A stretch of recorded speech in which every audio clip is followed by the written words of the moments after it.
अगली चीज जो बहुत इंपॉर्टेंट है वो है फंड्स। और कंपनी ने बैंक्स ने कुछ फंड्स मेंटेन करने होते हैं, और वो मेंटेन किस तरीके से करने होंगे आज हम उसके ऊपर काम करेंगे इंशाल्लाह। मीनवाइल आप काइंडली इस चीज को नोट कर लीजिए, और कोई क्वेरीज हो तो मुझसे पूछ सकते हैं प्यारे बच्चों।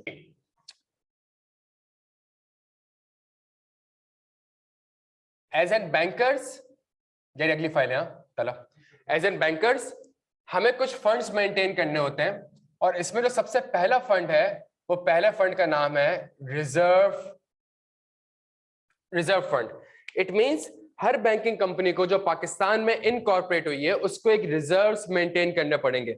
और वो रिजर्व्स कैसे मेंटेन होंगे? वो रिजर्व्स इस तरीके से मेंटेन होंगे कि for example standard banking ordinance आपसे कहता है कि अगर आपका शेयर प्रीमियम अकाउंट, एसपीए लिख रहा हूं मैं, अगर आपका शेयर प्रीमियम अकाउंट प्लस ये रिजर्व फंड, अगर इन दोनों का सम आपके पेड अप कैपिटल से कम है,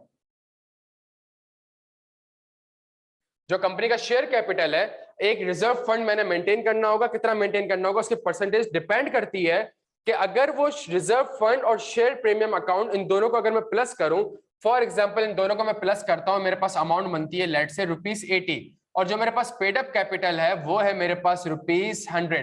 तो जो मेरे पास फंड मेंटेन हो रहा है वो पेड अप कैपिटल से कम मेंटेन हो रहा है।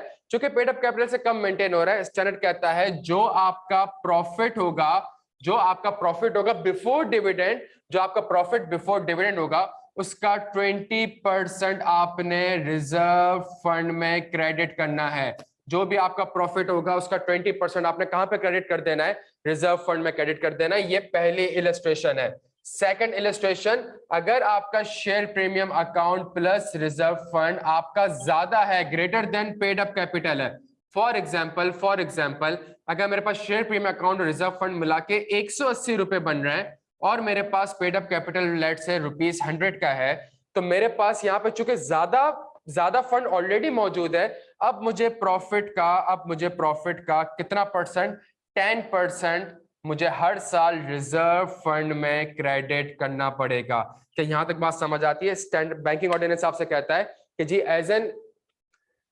एज अ बैंकर आपको एक रिजर्व्स क्रिएट करने पड़ेंगे, और रिजर्व्स इसलिए क्रिएट करने पड़ेंगे ताकि कल को फॉर एग्जांपल आज हैस्कॉल भी एक जमाने में सारी टाइमली पेमेंट कर रहा था, हैस्कॉल से बैंकों ने बहुत प्रॉफिट अर्न किया था, लेकिन कल को अगर फॉर एग्जांपल हैस्कॉल डिफॉल्ट कर जाता है, कल को इकोनॉमिक रिसेशन आ जाता है, जैसे आज एक इकोनॉमिक रिसेशन आया हुआ है, कल को कोई बहुत बुरे हालात हो जाते हैं, एटलीस्ट हर साल आपने रिजर्व्स फंड क्रिएट करना होगा ताकि वो उस सूरत में आपके लिए काम आ सके। क्या यहाँ तक प्यारे बच्चों हम क्लियर हैं? इसके ऊपर मैं कुछ इलस्ट्रेशंस भी आपको दिखा देता हूँ। कुछ इलस्ट्रेशंस भी अगर मैं आपको दिखा दूं, मेरे पास होस्टिंग राइट्स है ना,